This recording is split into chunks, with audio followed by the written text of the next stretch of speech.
suaminya, meskipun sudah beda jalan lagi dengan dirinya, tetap berbakti kepada suaminya sampai suatu waktu. Ikhwan yang dimuliakan Allah dan ikhwati yang dimuliakan Allah, Allah Ta'ala takdirkan terjadi peperangan Badar. Allah Ta'ala takdirkan terjadi peperangan Badar, perang besar antara muslim dan kafir. Maka bisa kita bayangkan bagaimana perasaannya Zainab. Makanya perang Badar itu adalah perang yang sangat berat sebenarnya. Kenapa begitu? Di kubu lawan itu bisa berdiri orang tua, bisa berdiri saudara, bisa berdiri suami, bisa berdiri siapapun daripada kerabatnya. Sehingga akhirnya itu Siti Zainab setiap malam menangis, kemudian berdoa kepada Allah Subhanahu wa Ta'ala, Allahumma ya Rabbi unsur abi wahfad zawji. Dua-duanya didoakan, ya Allah, tolonglah berikan kemenangan kepada abahku dan juga jaga suamiku. Jaga suamiku. Ini Abil As ini termasuk daripada pembangkang di kala itu, yang selalu geram untuk memerangi Nabi Muhammad Sallallahu Alaihi Wasallam, menantunya Nabi, menantunya Nabi. Dirayu lagi sama Zainab, wahai suamiku, ayo sudah kita kembali kepada jalan Nabi Muhammad, ayahku. Kata Nabi, sekarang aku mau berangkat ke Badar untuk memerangi orang-orang Muslim, termasuk ayahmu. Ya, berat hadirin, berat. Ini suaminya mau perang melawan bapaknya. Suaminya mau perang melawan bapaknya sendiri, melawan mertuanya. Ya, maka berangkatlah Abil As, dan memang Allah Ta'ala mujibas sa'ilin, mengabulkan doa daripada Siti Zainab. Sehingga apa? Perang Badar Nabi Muhammad menang. Doanya Siti Zainab tadi apa? Allahumma ansur abi, ya Allah menangkan abahku, wahfad zauji, dan jagalah suamiku. Dan suaminya Abil As masih tetap hidup. Kembali ke kota Mekah, Nabi Muhammad kembali ke kota Madinah bersama rombongannya. Jadi Nabi Muhammad tinggal di kota Madinah, Siti Zainab tinggal di kota Mekah, gak ikut hijrah. Kenapa? Karena suaminya ada di kota Mekah. Saat itu sama Nabi SAW, kamu tetap saja di sini, kamu tetap temani suamimu, kamu tetap berbakti kepada suamimu. Dan itu dituruti. Setahun setelah itu, setelah hijrah, baru terjadi peperangan Badar. Ketemu perang dengan Nabi Muhammad Sallallahu Alaihi Wasallam.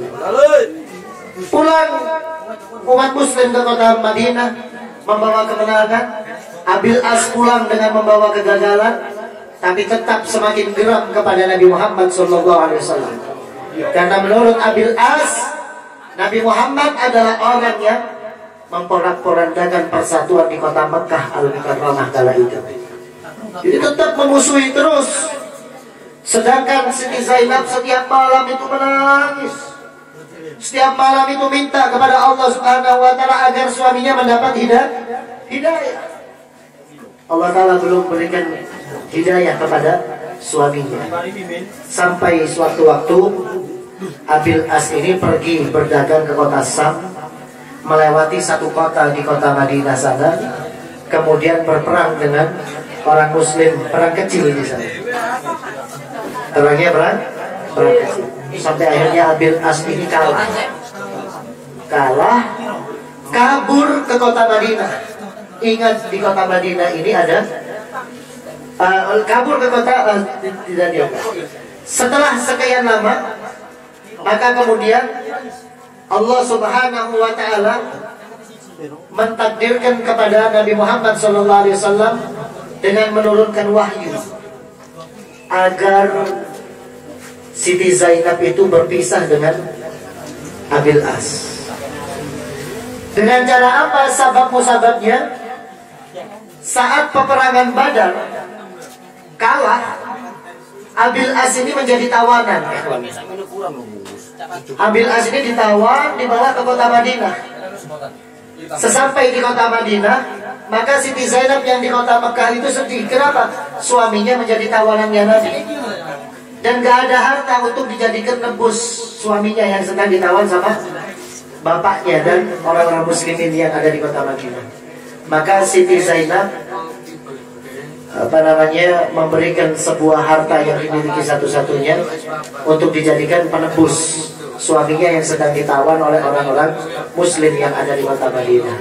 Nah, Nabi itu biasa mendata. Setiap ada harta tawanan tebusan begitu, kamu ditebus pakai apa? Oh, pakai ini, dicatat sama Nabi. Disampingkan. Bukan diambil ya. Ini harta milik orang-orang muslimin. Jadi Nabi pun tidak berhak. Sehingga disendirikan semuanya, disendirikan. Sampai ketika ada satu harta datang, disodorkan kepada Nabi Muhammad, yang dapat sebuah ikit atau kalung, yang mana kalung ini ternyata menjadikan sebab saat itu Nabi SAW menangis gak berhenti hari ini. Melihat kalung itu saja, Nabi nangisnya gak berhenti. Sehingga ditanya oleh sahabat, ya Rasulullah, apa yang menjadikan engkau menangis ya Rasulullah? Kok karena sebab kamu melihat kalung ini saja kamu menangis? Maka apa kata Nabi SAW? Wahai sahabatku, ketahuilah, kalung ini adalah milik istriku Khadijah. Milik istriku Khadijah. Sungguh yang mempunyai kalung ini adalah Zainab putriku. Apakah aminkum Abil As? Maka Nabi bertanya kepada sahabat-sahabat, apakah ada di antara kalian itu yang ditawan adalah Abil As? Iya ya Rasul, suami daripada putrimu Zainab telah menjadi tawanan kami sekarang ini. Mana Abil As? Sudah terus. Jadi Siti Zainab ini memberikan kalung pemberian ibunya untuk dijadikan tebusan kepada tebusan suaminya yang ditawan oleh Nabi Muhammad Sallallahu Alaihi Wasallam. Maka dipegang kalung itu oleh Nabi. Ketika sudah dipegang oleh Nabi Sallallahu Alaihi Wasallam, Nabi izin kepada para sahabat semuanya, wahai sahabat-sahabatku, kalau ini sampai aku terima untuk dijadikan tebusan, maka ini sudah tidak lagi menjadi hak aku dan anak-anakku sebagai warisan daripada Khadijah. Maukah kalian mengizinkan kepada aku untuk kalung ini tidak dijadikan sebagai tebusan, untuk aku kembalikan kepada putriku Zainab yang ada di kota Mekah sana? Maka sahabat semuanya setuju. Ya Rasulullah, apa yang engkau kehendaki kami setuju. Maka Abil As dipanggil sama Nabi SAW. Kalung itu diberikan kepada Abil As. Wahai Abil As, pegang ini kalung, sampaikan kepada putriku Zainab, jangan-jangan lagi untuk dijadikan kalung ibunya Khadijah sebagai tebusan. Kenapa begitu? Karena gak ada harganya. Orang kafir di saat itu dibandingkan dengan kalungnya Khadijah Al-Kubra tidak ada nilainya, hadirin rahimakumullah. Sehingga Nabi mengatakan gak sebanding. Kembalikan, sampaikan kepada putriku Zainab. Suruh pulang. Abil As pulang membawa kalung yang dimiliki oleh Siti Zainab, hasil daripada pemberian ibunya, yaitu Khadijah Al-Kubra. Kemudian selang berapa lama Abil As ini berangkat ke kota Sam berperang, ya. Belum sampai berperang itu, hadirin yang dimuliakan Allah Ta'ala ketika sampai itu Abil As ke kota Makkah, Allah Ta'ala turunkan wahyu untuk dilarang orang muslim itu menikah dengan orang kafir. Sehingga siapapun yang masih menjadi istri orang-orang kafir wajib untuk berpisah. Wajib untuk berpisah. Maka Nabi SAW menyampaikan kepada orang-orang yang ada di kota Madinah, para istri yang sudah muslimah sedangkan suaminya masih kafir, wajib untuk keluar dari rumah menuju ke Madinah, kumpul di sini, tidak lagi kumpul bersama orang-orang kafir. Oh, itu Zainab hancur hatinya. Hancur. Kenapa? Pisah dengan suaminya. Dirayu lagi suaminya, suamiku ini sudah terakhir kalinya ini. Saya sudah gak bisa lagi untuk bertahan di rumah dengan engkau. Kenapa? Karena ini nas dari Tuhanku. Karena ini nas daripada nabiku. Untuk aku berpisah dengan siapapun suamiku yang kafir. Maka saat itu juga apa kata Abil As? Wahai Zainab, Udi nafsan. Pulanglah engkau kembali kepada ayahmu sendiri, wahai Zainab, kata Abil As. Oh, kaku Abil As. Istrinya cinta mati, tapi Abil As ini masih lebih mempertahankan agama nenek moyangnya. Kembali Siti Zainab. Cinta kepada suaminya, cinta. Tapi kenapa? Karena diperintah oleh ayahnya untuk pulang. Siapapun yang menjadi istri orang kafir wajib untuk pisah saat itu. Sehingga pulang Siti Zainab kepada ayahnya Nabi Muhammad SAW yang ada di kota Madinah sana dalam keadaan menangis. Ya, sehingga di hari pertama itu begitu sampai ke kota Madinah terdengar kepada para sahabat bahwa Nabi Muhammad mempunyai seorang putri janda. Ya, sehingga sahabat semuanya itu berburu, berusaha untuk menjadi suami daripada Zainab. Hampir setiap hari Zainab itu dilamar sama sahabat-sahabat. Tapi semuanya ditolak sama Zainab. Apa jawab Zainab? La'alla ayyarji'a wa huwa muslim. Aku masih berharap semoga suamiku kembali, kemudian dia masih dalam keadaan Islam. Ditunggu. Hari pertama, hari kedua, hari ketiga, sampai bulan pertama, bulan kedua, sampai tahun pertama, tahun kedua, tahun ketiga, sampai 7 tahun gak kawin itu si Zainab. Di tahun ke-7 barulah Abil As itu terjebak di kota Madinah karena perang kecil yang ada di sekitar kota Madinah. Kabur, gak ada perlindungan lagi kecuali Zainab yang dituju saat itu. Lari ke rumah Siti Zainab. Zainab, lindungi aku. Jadikan aku sebagai dimahmu. Jadikan aku sebagai tawananmu. Amankan aku wahai Zainab. Itu hadirin yang dimuliakan Allah.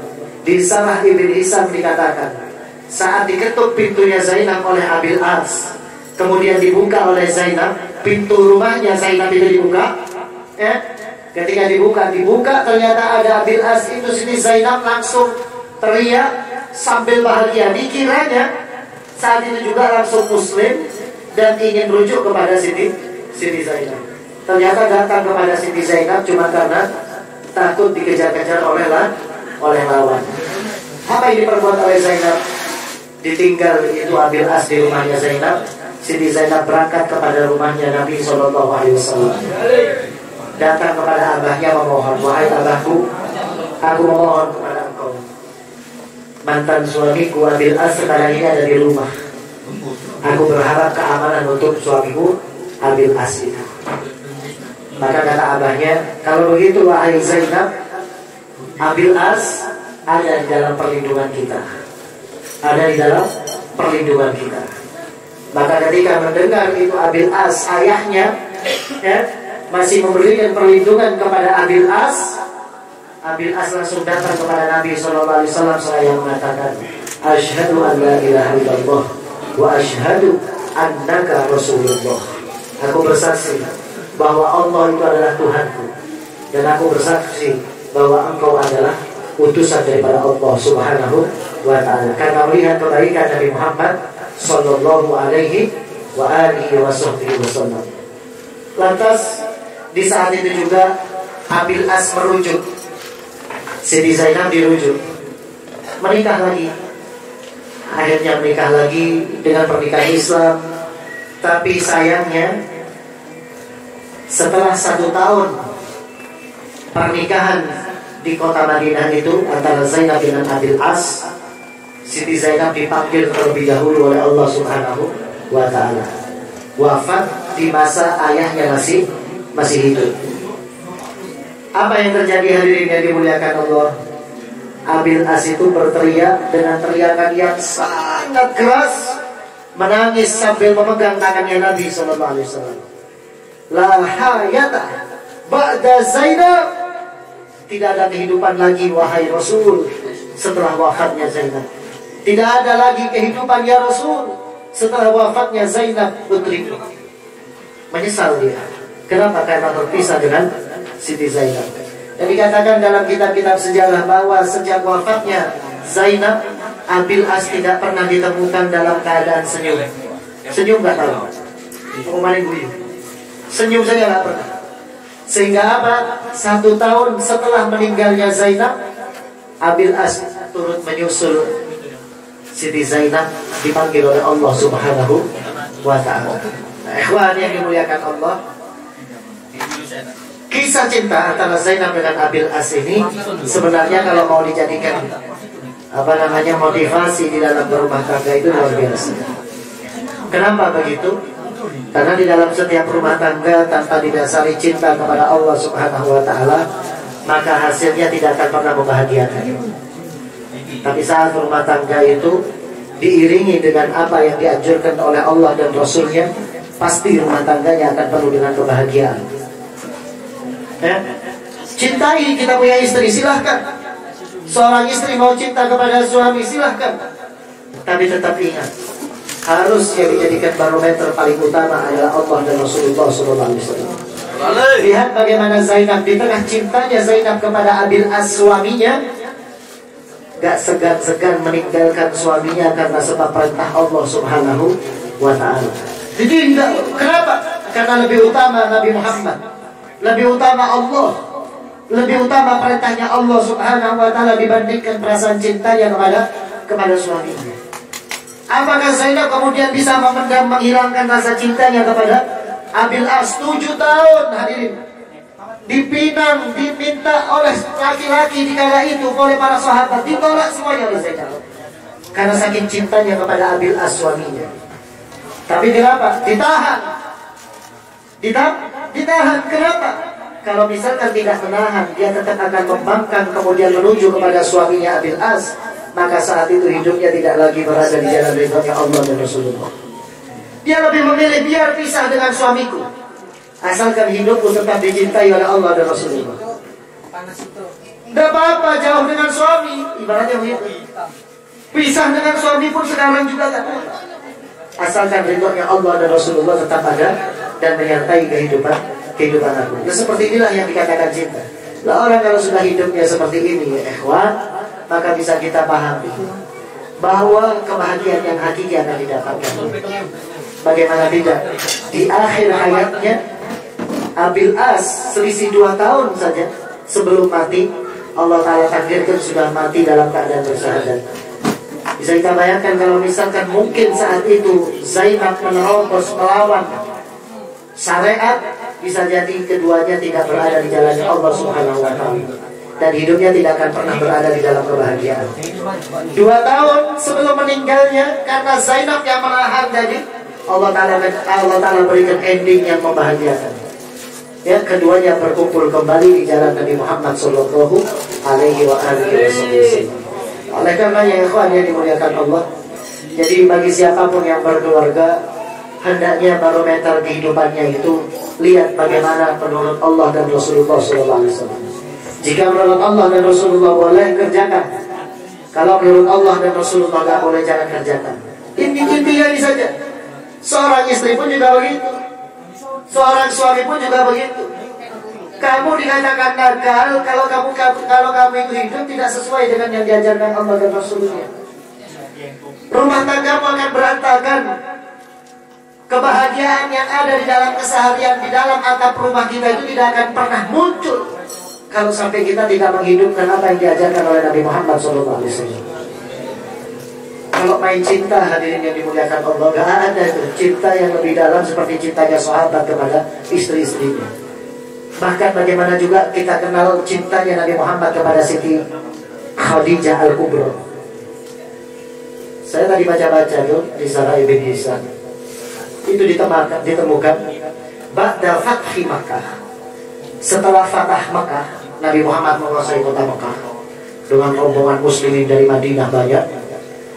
Itu sahabat pulang ke rumahnya masing-masing. Utsman bin Affan pulang ke rumahnya yang dulu sebelum hijrah. Dulu kan tinggalnya di Mekah semua, kemudian hijrah ke Madinah. Dari Madinah datang ke Mekah, Mekah itu dibebaskan, dimerdekakan, ya kan? Berhala-berhala dihancurkan semuanya oleh orang-orang Islam. Nah saat itu Utsman bin Affan pulang ke rumahnya, Ali bin Abi Thalib pulang ke rumahnya, sahabat semuanya pulang ke rumah, kecuali cuma satu yang gak pulang ke rumah. Siapa? Nabi Muhammad SAW. Nabi Muhammad gak pulang ke rumah. Pulang ke mana Nabi Muhammad? Pulang ke Maklah. Pulang ke Maklah. Maklah itu adalah pemakaman, tempat dimakamkannya Siti Khadijah di sana. Pulang ke kuburannya Siti Khadijah istrinya. Apa yang diperbuat oleh Nabi SAW? Di sana Nabi Muhammad ja'ala khimatan. Khimah. Nabi Muhammad membuat tenda. Buat tenda di samping makamnya istrinya. Kemudian Nabi Muhammad di saat itu bercengkrama dengan Siti Khadijah sambil mengatakan, ya Khadijah, sodakti, sodakti, sodakti Khadijah, sodakti. Didatangi sama sahabat Nabi itu sudah ngomong dengan Siti Khadijah, Khadijah, sodakti, sodakti, sodakti, dua-duaan saja. Sampai Nabi Muhammad tidak di sana, benar Khadijah, benar engkau dulu yang kau katakan wahai Khadijah. Apa yang dikatakan Khadijah? Dulu Siti Khadijah itu saat Nabi turun dari Gua Hira,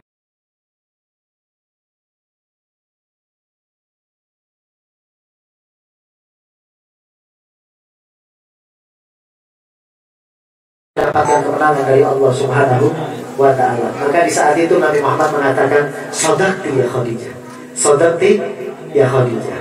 Ditungguin semalam. Makanya ini juga dalil. Kamu kalau nemu orang Wahabi ngelarang kita ngomong-ngomong sama kuburan, bilang Nabi kita dulu pernah ngomong-ngomongan sama kuburannya Khadijah. Ya, ini juga bisa jadi dalil. Nabi Muhammad itu pernah ngobrol juga dengan ahli barzakh, dengan Siti Khadijah yang ada di dalam kuburan. Bahkan Nabi Muhammad bukan cuma sekedar ngobrol, tapi Nabi Muhammad nginep di sana bikin tenda semalam, satu malam. Bisa untuk buka di dalam Sarah Ibn Hisam, Fathu Makkah, pembebasan kota Makkah Nabi Muhammad Sallallahu Alaihi Wasallam. Itu jadi boleh-boleh saja, wajar-wajar saja kita mencintai seseorang. Ya, insya Allah orang yang sudah berumah tangga pasti akan merasakan cinta itu pasti. Ya, tapi ingat, diukur cintanya itu, diukur dengan cara apa? Ridhonya Allah Ta'ala itu bersanding atau tidak dengan cintanya dia. Jika ridhonya Allah Ta'ala tidak ada, menjadikan murkanya Allah Subhanahu wa Ta'ala, ketahuilah itu bukan cinta. Itu namanya syahwat. Namanya syahwat. Kenapa begitu? Dibarengi dengan asupan dosa, sehingga akan menjadikan kita semakin jauh dari ridhonya Allah dan cintanya Nabi Muhammad Sallallahu Alaihi Wasallam. Makanya kisah-kisah cinta seperti ini sebenarnya untuk orang yang berumah tangga itu perlu ya, untuk dipelajari, didengar, dibaca bareng ya. Aneh wis turu kabeh bengi-bengi dibaca gitu ya. Jadi biar muncul lagi rasa cinta. Karena kadang orang kalau sudah berumah tangga itu perasaan cintanya itu cuma di tahun-tahun pertama saja.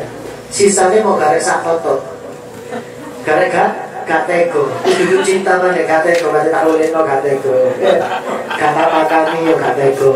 Jadi mangan ini bukan karena cinta. Mangan ini cuma mergo gak teko. Lu kalau kelambi itu mergo cinta. Lu kalau kelambi mergo gak teko. Kelambi wis suwe kabeh baru dirupakan. Ya, ini bukan cinta namanya. Ya, makanya bagaimana cinta itu biar tetap bertahan sampai sampai mati. Ya, lihatlah bagaimana Nabi Muhammad SAW di dalam menjalani rumah tangganya. Insyaallah manfaat. Bismillahirrahmanirrahim.